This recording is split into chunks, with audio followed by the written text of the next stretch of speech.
Ki te whei ao ki Te Ao Mārama. Ehara I te hararei noiho ngā whakanuitanga mō Matariki I te ki a Te Arawa Waka. Ko te huringa tēnei o ngā whakaaro, ko te maharatanga tēnei, e huri ana ngā whakaaro, kua huri te tai, kua tōia ētahi kaupapa, e whanake ana te iwi Māori. Ka whakamāramatia te hiranga o Te Umu Kohukohu e Te Kura Taiaho o Ngāti Whātua Ōrākei. Autaina ngā kai, ngā raurau kai ki runga ki te ahurewa, tūahu rānei te atane he ahurewa, nā ka piki te koromamao o ngā kai, hei whāngai I ngā whetū. Nā he kohu whetū he kanga, engari ko te tauaro, he mihi, he whāngai. Ko kotahi te karanga ngā kai pupuri ko paki ka wanatanga hou a Willie Jackson rāua ko Kiritapu Allen mō ngā take kōrero mau Ehara. It wasn't something I was aware of prior to taking on the role, but now I do have that role. I know that I'll be under many eyes.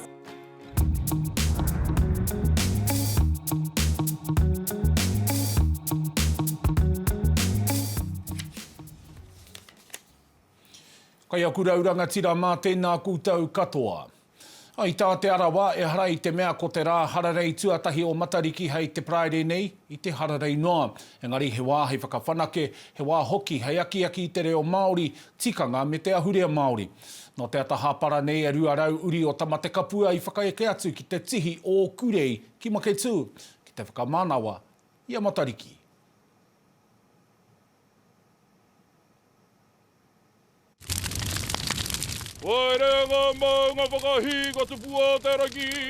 He hararei noa a Matariki, ko I rā te pātai huri I te motu. Tino kore nei, ko te huringa tēnei o ngā whakaaro, ko te maharatanga tēnei, e huri ana ngā whakaaro, kua huri te tai, kua tōia ētahi kaupapa, e whanake ana te iwi Māori.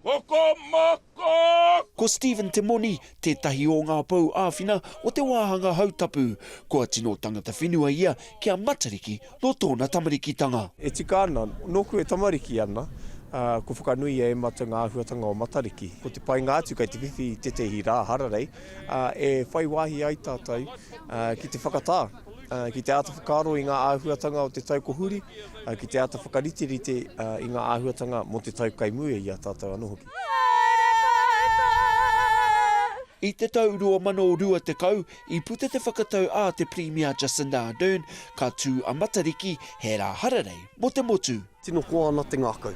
I runga anō I te mōhiotanga, kua whakakotahi mai te iwi ki konei, kua tutuki I a rātou, kua whai wāhi mai rātou ki tēnei Umu Kohukohu whetū, te tangi I ngā mate, te tuku I ngā wawata kia hiwa. He nui ngā painga kia tāu e te Māori, engari kia tauiwi anō hoki. He nui ngā tauhou ki ngā āhuatanga no tāu e te Māori I tāu mai I tēnei ata, ka pai me mihi ki tērā whakaaro kā tika. Ko Matariki, te hararei motuhake te kaumātai o Aotearoa, he hararei take tuatai tēnei. Kia whaia tonu hia nei momo mātauranga, kai te kare wai noho tātai o te moana. Kia ruku tonu ki ngā rētotanga nui roroa I timata hia o tātai mātua tūpuna. Kia āhei ngā whāna ki te whakaharei o rātou ake Umu Kohukohu, ko te pai tawhiti pia ia, kia tū tēnei kaupapa ki ngā wāhi huhua I roto o Te Arawa. Hei te praere rua te kaumāwha ohune, te hararei tuatai o te motu mō Matariki. He roni waikato, Te Ao Mārama.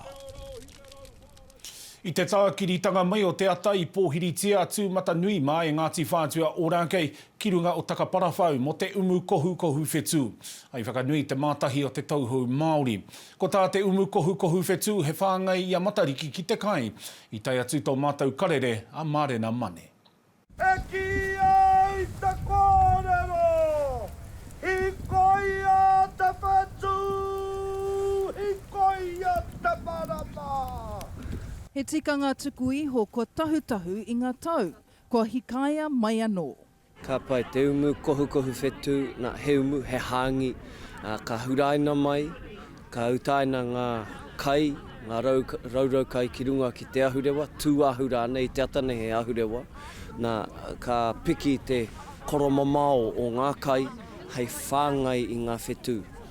Nā he kohu whetū, he kanga, engari ko te tauaro, he mihi, he whāngai. ko tēnei wiki ko ngā pōtangaroa, nā koe tēnei ko te pōtuatahi nei, ko te pōtangaroa tuatahi, I wātea mātou. Nā reira ka mea mātou, he ha te tatari. Kokiritia tonu te atu I te rā tuatahi. Nā, e rongo ake ana ko tō tau o hoko mataia, me tōna iwi o Te Arawa kei maketu I te atanei. Kāore kore, ko e tahi atu.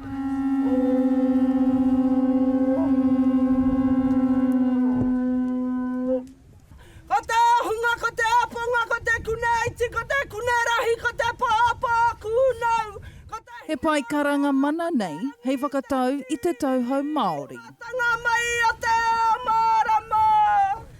He toko maha o mātou I tū ki te pai karanga, timata I tētahi taha, he hunga e huakia I te rangi, ka rerenga karakia, he toko iti, ka aromia e tēnā o ngā whetū, wairua nei, kupu nei, tinana nei, whanaungatanga nei, e tūkotahi ai mātou ki runga I te maunga nei, te tuku I ngā karanga kia hiwa I te rangi mā.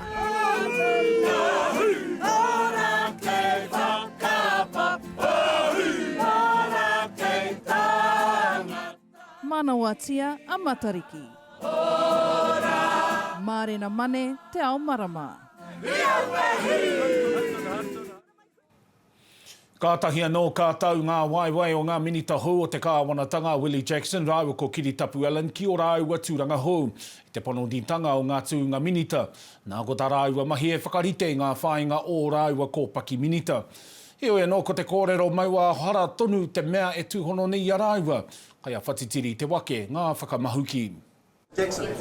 Kiritapu Allen, roia ōmua, katahi anō te kapa kia taka, ko ia te Māori tuatahi kia noho mai hei minita tāhu ture. It wasn't something I was aware of prior to taking on the role, but now I do have that role. I know that I'll be under many eyes. Ko ngā Māori me ngai uenuku ka noho mai hei tū āpapa moana mahi tāhu ture, he hia nōna kia whāia te pai tawhiti kia tata. Wherever there is injustice, we will always look to make sure that the right settings are in place. And so I'll work closely with my advisors and of course with members from the relevant communities who feel like they have been subjected to unfair and inequitable treatment across the system. Mo te minita hou o te rāngai pāpāho mo Willie Jackson, he nui ana whāinga e Māori ake ai te rāngai pāpāho tūmata nui. There has to be a stronger Māori perspective across mainstream, so all that type of kōrero will be addressed over the next week or two. To the Minister of Justice, what are her priorities for the Justice portfolio?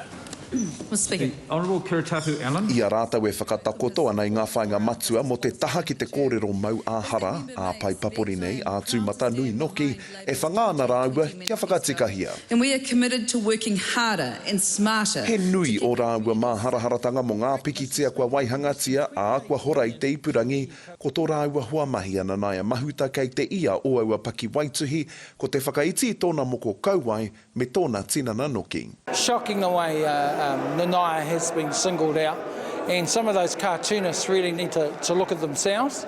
This is the climate's not right for that. One, I just think it's poor humour. I don't think that New Zealand in 2022 finds those things appealing anymore. I don't think it sends the right signals to our kids about how we should treat each other. E kotahi atu ana rāua ki te taiwhanga tautohe e whakawaha ake ai I e tahi take hou.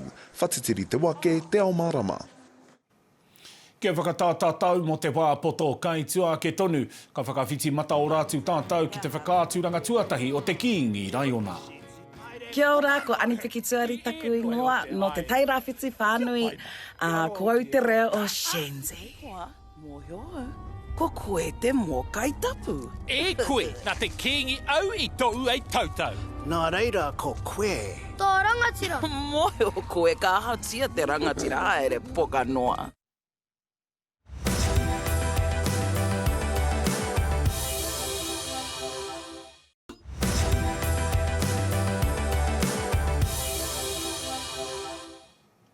Nau mai, whakatau mai.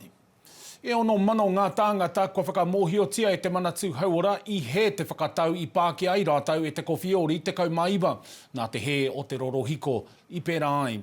No te ahiahi o te paraire o te wiki kua mahu e kimuri tai atu ki te rātapu e ono mano ngā karerei tō aitia mā te waia pūkoro me te kiake ko Pākehā rātau e te mate korona. Tuia I tēnā ko etahi o ngā tāngata kua Pākehā kētia te mate korona I ngā rā te kau kimuri. I te pōnei ka whakarewaina te whiti āhua Lion King ki roto I te reo Māori ki te pokapū o Tāmaki Makaurau. Koe nei te tuarua o ngā kiriata a Disney kua whakamāoritia ko Moana te tuatahi. Ai hono mai etahi o ngā whetū o te ao whakaari Māori, waiata Māori hoki kia tutuki te kaupapa. Ko ake nei ka taitai atu ngā whetū o te hōtaka motuhake rā, kei te whakamai te kai hautu matua o Te Ao Mārama a Heta Gardner, kai taua whakarewatanga motuhake. E he tate nā koe, he pō nui kai te haere. Tēnā koe tūmamao, kia ora mai rā tātou e te motu whānui. Tika tonu he pō nui kai te haere me pēnei pēr te kōrero, ka koe te tūwi, ka kete te kākā, ka kūkū te kereru.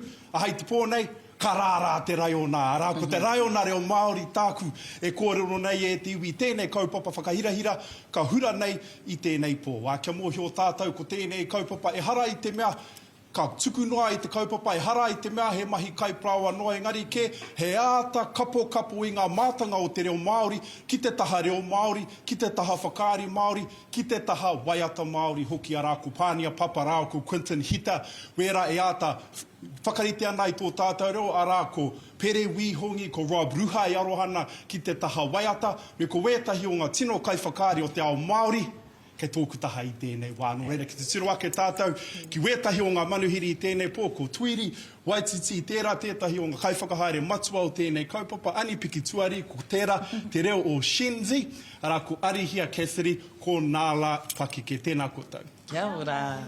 Tēnā ka huri tuatahi atu ki a koe Tuiri, ko koe tērā, te kaiwhakahaere, tētahi o ngā kaiwhakahaere matua o tēnei kaupapa. Kai te pēwhia ngā kari aroto, kai te pēwhia ngā piro I tēnei wā, akua nei ka hora ki te motu. Hikakana. E tai mai ana te ao Māori I tēnei pō, te whakanui I tēnei mea tō tātai reo Māori, tō tātai reo rangatira hono. He nui ngā mahi ko mahi a kitia, e naine, ko hikaka me whiua ki te ao, me whiua ki te moti whānui mā rātou. Mā rātou e haha, e whakamātau pia mā rātou. Mā rātou e kia rika ai ngā taringa Māori, mā ngā mokupuna ngā tamariki, te take. Me he tuaruatanga tēnei mai, ko koe hoki te kai whakahaere matua mo te moana reo Māori. Tēnā kōrero mai o te rerekētanga o te whai tuatahi me tēnei te Lion King reo Māori. Well, me ki pēnei, he kiriata hau, he kaupapa hau. Moana, te kaupapa o Moana, he whakātua atu ki te ao, tae e te Māori. Te tutuki I enei mahi. Tēnei kaupapa, ko te kotahitanga. Ko ea e uru atu ngā mita e rima, o te tai tokerau, tai nui waka, nā tika hununu, nai tūhoi, me taranaki mounga, ki roto I tēnei kiriata. Hei aha, hei whakakotahi a tātou, ko rua tau, mātai te u Māori, e noho wehe ana nā runga I te mate korona. No reira, tēnei te kaupapa nui, hei whakakotahi a tātou. Me kia koe te tuahine Anipiki, tēnā ko koe tētahi ko waia ki tēnei mea whakaari mā te tū, ki te papa whakatū waiwai o te matatini. Tēnā, kōrero mai mo te rerekētanga pia o wēnei āhuatanga. He momo whakaari, engari rereke rawa pia ne? Ai, he tika tau. Hei anō ko te ātāhuatanga pia o tō tātou ahurea, ne, ko te oritenga, ne, o tā tātou aro ki tō tātou ao Māori. Nā reira, ahakoa atamira mai mo te matatini, ahakoa atamira mai mo te whakaari, ahakoa atamira mai mo te kiriata. Ne, ko tō tātou ao Māori tonu tēnā, e kawe ana I ngā mahi katoa. Ko te rerekētanga pia, mōku ake, kāre au I kaha waiata. Ko tahi anake pia te rārangi waiata ki au I tēnei momo matatini. Ne? Nā reira ai. Pai, me kia koe, ari hea kai a koe pia tētahi o ngā haipapa tino nui, ko koe a nāla pakeke, ko ngā waiata rongo nui o tēnei kiriata, no ko nāla hoki kei roto, no reira, a kōrero mai, he taumahatanga ki runga i a koe tawa haipapa nui? Tahi wā, ko te mea tuatahi i te ako i te reo tainui. Koera tētahi mea i āhua taumaha mōku, nā runga i te mea i tipu ake au, i roto i te reo o Ngāti Porou. Nā reira, kaha kōrero pēra ai. Hoi anō, koera tētahi mea mōku, engari e haripo ana te ngākau mō te hunga ki te rongo i ngā reo e rima. Ka pai me, ke pono te kōrero pēwhia te mahi ki te taha o wēnei Māori. Kare kore he painga, engari he uauwatanga pia? Rawe rawa atu. Ko te mea ka ia tangata he humārie, he aroha, he aroha ki te reo, nā reira māma rawa. Me ani piki e kōrero mō nāla, a tēnā me kōrero mō Shinzi. Shinzi. Pēwhia tō whakaora i tēnei o ngā tāngata no tēnei kiri atarongo nui.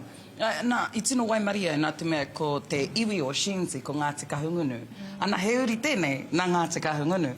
Hoi anō i Waimaria ake au i a Tuiri, i a Rob, nā raiwa a hau i aki kamutu te tangi, te hiki me te heke o te reo, e rā ahuatanga katoa. Nā te mea ka kuhu atu koe ki roto i te ruma hopu oro, Ehara i te mea kei te whiua noiho koe te reo, ne, engari kei te whai whakaro koe ki ngā nekehanga o te waha, ne, nā reira me o kupu katoa kia orite ki te waha o tō kiripu ake, nā reira, he uatanga i tērā, engari i māma noiho i te whanaunga nei, o tira rauatahe ko Rob. Me kaha weku. Ke kaua e pēra ki te ori au poku. Ai, pono. Te aho nei, ua watu e nei ahuatanga. Tuia ki tēnā anipiki, a te taha ki a koe ko koe tētahi, māku te kōrero, mātanga reo. He mahanga mātanga reo ki tēnei kaupapa, he mahanga tāngata ngākau nui ki te reo ki tēnei kaupapa. No reira, i pēwhia tērā te whai wāhi atu ki roto i tēnei momo kaupapa. Nā, kia pono te kōrero, i au e mahi ana i ngā kōrero a Shinzi.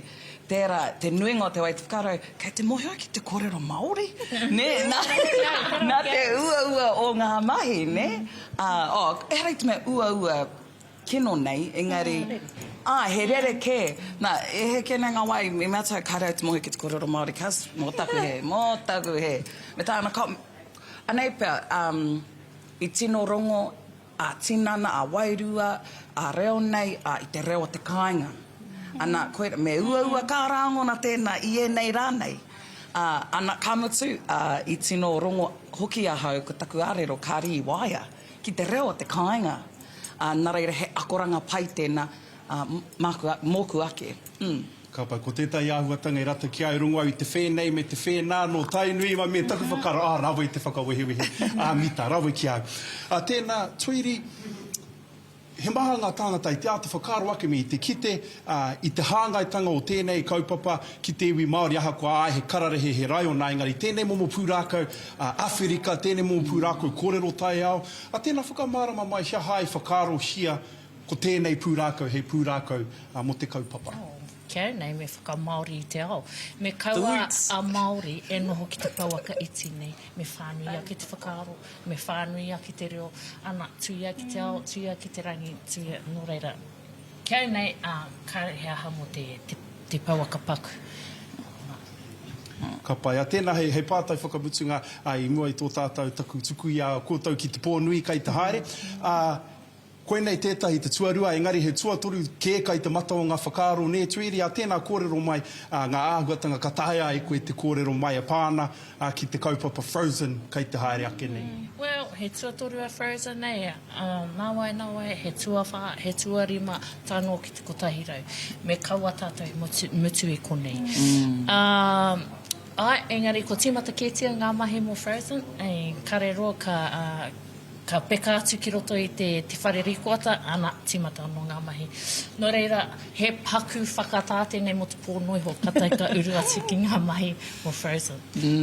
Ka rawe tēnā koe, tēnā koutou. ora. A tēnā i rongo tātou, a e te iwi nei, koia nei, te tīmatanga roa o tēnei kaupapa, he mata nui, he kaupapa nui, te haere ake nei, engari ka waihui e nei, me mihi ki ngā tuahine ki te haere, ko te pai tawhi Chief of Frozen, engari ko te pai tata, kai te whanga ake nei, arā ko te kingi o ngā rai o na Lion King reo Māori, hara mai he āhua. Ko hoki atu ki a koe tumamau. Kia ora e te rangatira. Tue no e hoa ma he whakamatua anō te haere ake nei e taro ana, ko ngā matapa e huarere.